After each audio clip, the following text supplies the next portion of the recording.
untuk peristiwa penembakan yang dilakukan oleh Eliezer terhadap almarhum Joshua, apakah menurut saudara ahli penembakan itu dapat dikategorikan sebagai suatu kejahatan etis yang besar yang tadi saudara ahli sudah jelaskan bahwa dia berdasarkan perintah?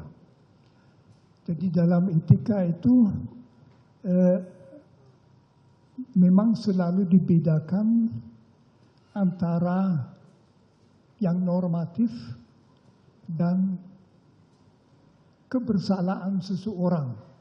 Yang dalam agama, di agama Katolik, kebersalahan itu disebut berdosa, ya, orang berdosa.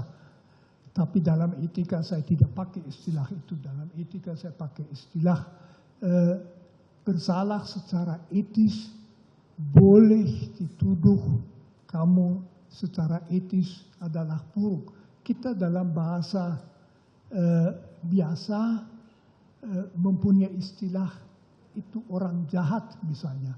Jahat itu berarti etis buruk. Nah, orang yang dalam situasi relasi kekuasaan tadi melakukan sesuatu yang sebetulnya secara objektif menurut etika normatif jelas tidak boleh dilakukan, belum tentu bisa disebut jahat.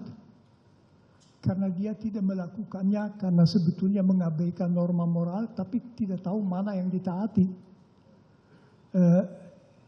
Penilaian moralnya itu dalam suara hati keliru. Dalam etika faham suara hati yang keliru banyak dibicarakan. Di situ dikatakan orang wajib untuk membentuk suara hati, jadi supaya perasaan moral sesuai dengan norma-norma objektif. Tetapi orang yang sesudah melakukan sesuatu sadar, wah keliru itu, tidak berarti bahwa sebelumnya dia orang jahat.